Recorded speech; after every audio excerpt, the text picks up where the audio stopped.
Hi guys, it's Kelly here and I'm back with another video for Honeybee Stamps. Today we are using the On-A-Line Succulent stamps and dies, as well as the Frond stencil, and then I'm going to use a sentiment from the Perfect Day set that just came out. It's a wedding set.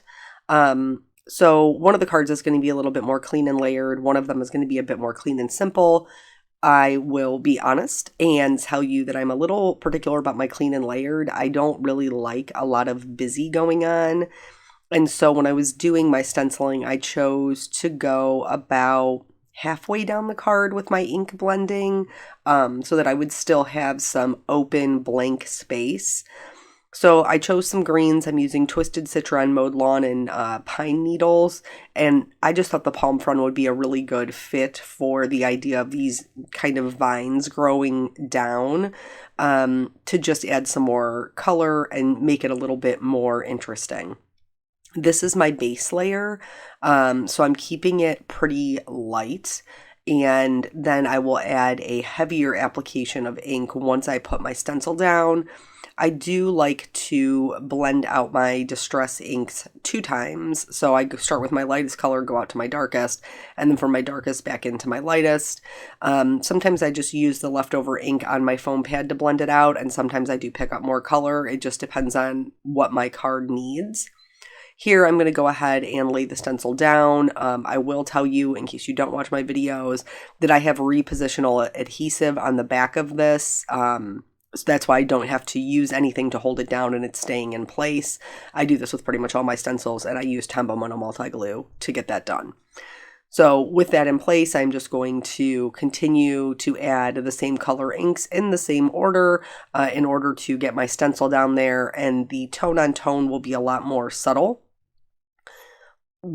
For the concept, I guess, of this video is a good way to put it. You may have seen the title, vertical versus horizontal.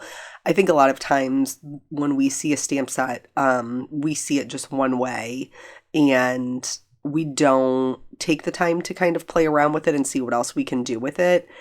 And so that's why I wanted to do this particular one. It's very obvious when you look at this, especially the way that they are positioned in the packaging, that they are a horizontal stamp. But don't pigeonhole yourself. They don't have to be a horizontal stamp. They can be a vertical stamp. And so because it has the vine feature, that is how I chose to just kind of turn them on their side and get a completely different look for them. Would encourage you to do this with different stamps that you have to see how you can get more uses out of them. With that said, I will tell you that I do like the horizontal card better, but that's simply because it is the clean and simple one and there's lots of white space. We're going to be talking about a little bit about design, and I think this is something that kind of trips people up. YouTube has a feature where it will kind of give you some guidance for content and maybe what's missing, and one of the things that kept coming up in there was card making ideas. So I understand that because I too was once a beginner crafter and I was not confident in my ability to build a layout. And so I just wanted to kind of share with you guys some things that I have learned that would help. So here what I'm doing is I normally cut this part out of my videos because I feel like it's kind of redundant and you just want to see the stamping and the coloring and moving on. But you can see how I kind of play around with the stamps to lay them out to see where I want them to go. And the reason that I was trying to get good placement is because how you compose your card will really help your card look more cohesive, and it will help it look like it goes together. And so because I needed this vine to be a little bit longer, I'm going to flip my card upside down, and then I'm going to stamp this again. It was super easy to line the straight line back up using my MISTI, and then so I'm just going to stamp a couple of extra leaves to make this a little bit longer. This is going to allow me to layer my succulents, which I didn't even color as succulents. Again, another way that you can totally stretch your stamps. I didn't color them as succulents. I colored them as flowers, and I'm perfectly happy with them. I think that they're beautiful. But working in those groups this applies even to gems, the way you apply gems or sequins, or your images to build a focal point. You want to work in odd numbers because your brain, if there's even numbers, when you visually look at something, your brain automatically tries to make pairs. So if you work in odd numbers, it's more pleasing to look at. Another thing that I'm trying to do with my card design is I am trying to keep in mind the rule of thirds.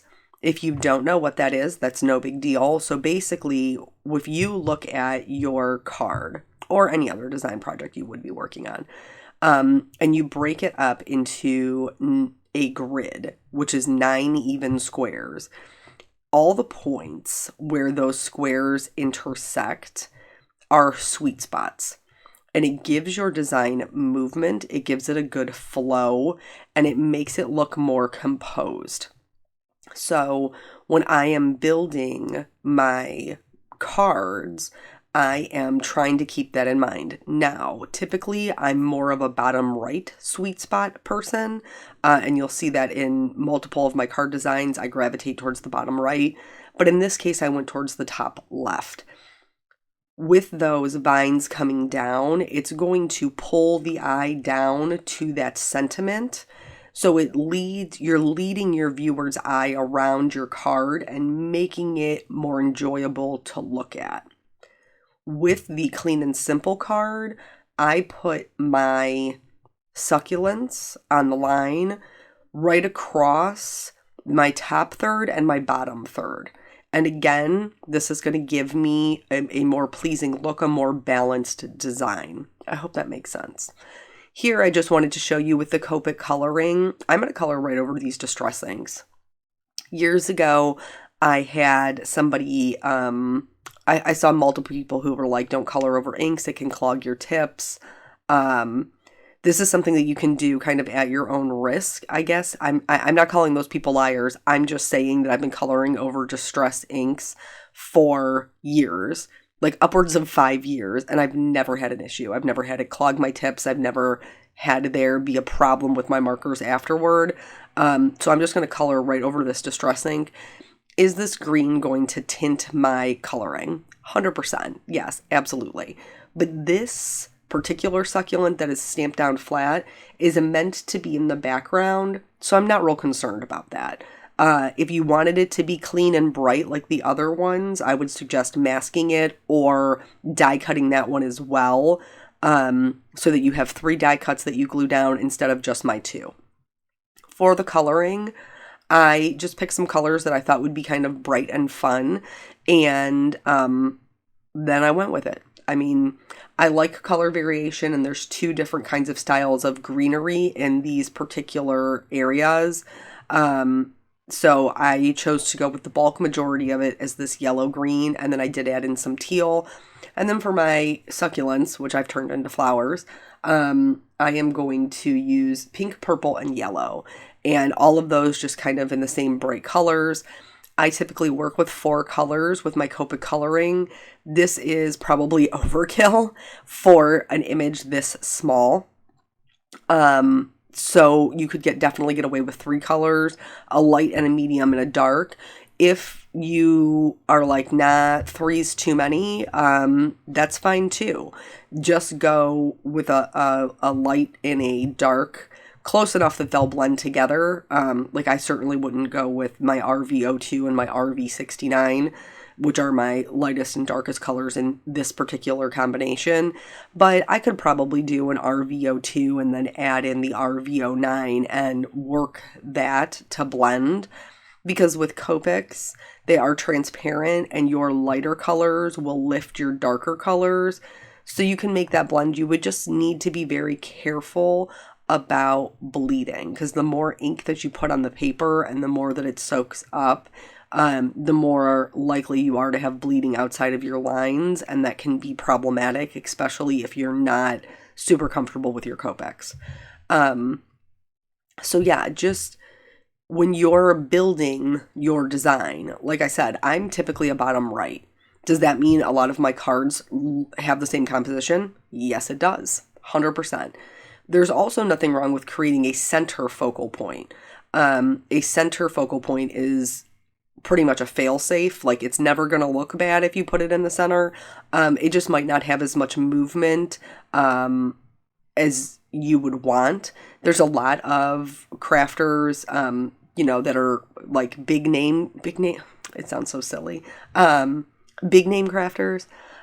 One of my followers who actually lives local to me, Linda, had reached out to me and asked me if I would be willing to donate a card for a gift basket that she's doing. And she sent me the message and she was like, I really think that people would enjoy having a card from like a local famous card maker. And I'm like, local famous card maker? Like, girl, I put on my pants the same way everybody else does. Ain't nobody around here famous. No child. But it was very sweet of her to say. But anyway, so some of your bigger name card makers probably do use a center focal point, and there's nothing wrong with that. These are just to give you some ideas for how to get a well-composed design that you are happy with.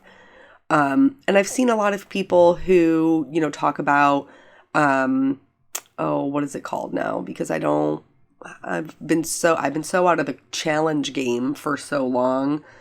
Copy and steal everything. Case. Yep, that's what it is. Wow, took me a minute. Like casing somebody else's card. There's nothing wrong with that. If you're beginning in your card making journey and you're not really sure about how to put a card together and you see someone's card that you really love, as long as you're giving them credit, like this was inspired by such and such, and you're not claiming that intellectual property is your own, there's nothing wrong with copying someone else's card. There isn't, because it's how you're going to learn. It's how you're going to develop your own style. So don't be afraid to do that if you see something that you really love. Like I said, just give credit where credit is due, just like you would want someone to do to you if, they were copying your card. So, as far as story time goes, I do find it interesting. My last video was part of Video Hop, and I didn't share like a personal story. I just shared some of my own personal feelings, and somebody had commented like, oh, I understand why you didn't do story time, because people who don't follow you probably aren't, in the know of your life, which is true. That is why I chose not to do that. So I do have some fears. I'm going to be honest with you. I have looked at, and I think that I'm going to at some point this year. I'm not sure when that will happen just because of, time. But I am going to do online classes. But I am torn. I am very torn because I think that if you're paying to take a class, you want instruction. You don't necessarily want personal life stories. And I totally understand that. I respect that. But then there's a fear that like my regular followers are going to be like, well, I took this Kelly Taylor class and there was no story time. So I'm thinking that maybe a combination, and you can, of course, let me know your opinion below. You guys know I value your feedback. This is kind of our journey together for art, and I do respect what you have to say. So I'm thinking maybe that I will do the online classes, and then maybe for like extra story time, I will maybe do a Patreon. So just something like, a video a week where it's just like one extra story time. So if you're a person who's into story time, you could do the Patreon route. And if you're a person who's more interested in learning a new technique or getting more specific instruction, you could do the actual classes. So you let me know what you think of that. Here, so the coloring is done. And then I'm going to go in and outline my images. Again, totally optional. If you're going to do it, please do it before you do the die cutting, because otherwise chasing around those little die cuts to outline is a nightmare. But yeah, the dies for this are really fantastic because they're separate. They're super easy to line up, but they will cut out one half of your image, the succulents, or they will cut out the other half, or you can put them together to cut them out for both. And that is what I did.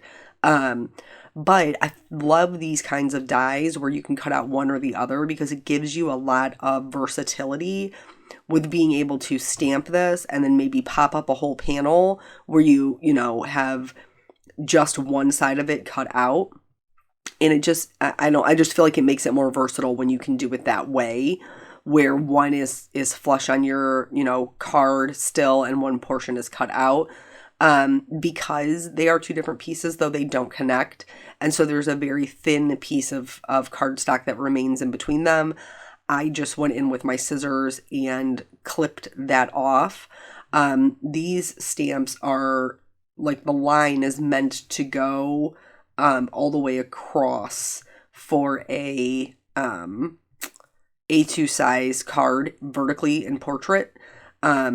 So I knew that like the lines would still go all the way across my design. And for the other one, I was going to trim them off anyway because I'm using them vertically. Speaking of nightmarish things, so ever since Caitlin has had RSV, she didn't really want to eat the same, which was totally understandable. She didn't feel good. So now we've basically gotten back into the groove of her usual routine for eating. But homegirl is still getting up in the middle of the night. Now, I know that I'm spoiled. I will own that. Because my baby has pretty much slept through the night probably since she was like 2.5, 3 months. Like and when I say slept through the night, like she'll sleep until 6 o'clock in the morning. So I'm not having to get up and do 2 a.m. feedings. But ever since she got sick, now we've gotten back in this routine of 2, 3 o'clock in the morning feedings, which, don't get me wrong, I'm grateful, to have the opportunity to get up and with her and take care of her, and she's feeling so much better. But now I got to figure out how we get back on track so that we're sleeping all night, because it's terrible trying to convince her to go back to sleep. I don't love the walking, rocking, bouncing, but I definitely don't love it when I'm half asleep and it's 3 o'clock in the morning. You know what I'm saying? So here, building the card, you can see I put 2 of the flowers overlapping each other and one is just a smidge separate. It's not overlapping anything in that top third of the card. And then for this one, I'm going to glue down the top along the top third. But then I am going to stamp my sentiment. This is just to make sure that I have enough room for my sentiment and I'm not trying to squeeze in a sentiment in between my 2 glued images when I don't need to. So here, this sentiment, why couldn't I think of that word? This sentiment is included in the set, but this other one, this To a Lifetime of Love and Happiness, is from the Perfect Day set. And I thought that it would just be a really pretty kind of like if you have a tropical summer wedding, that would be fun for that. And then this one I just chose to do the Hello Friend, honestly, because that was the sentiment that fit best on my card. So I'm going to just stamp them both in black. And again, we have the main focal point in the top third, and then the sentiment in the bottom right third. And for this one, it's a center. Like I said, there's nothing wrong with that. I've got my focal point in the top and the bottoms, and then the sentiment in the center, and it is a well-balanced design. So yeah, so she's been getting up, but then she wants to sleep in, which, I mean, that part, I'm not going to lie, has been wonderful because she would usually get up at like 6:30, and now she's sleeping in closer to 8, which is like a more normal time for me to get up. But nonetheless, I am happy that she is on the med and she's getting more, giggly and laughing and, back to her kind of her old self again, which I am so immensely, like, thank you, Jesus, so immensely grateful for.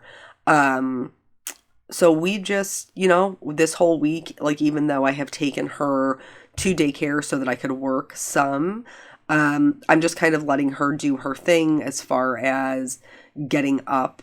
I want her to get her rest and I don't want to be waking her up unnecessarily.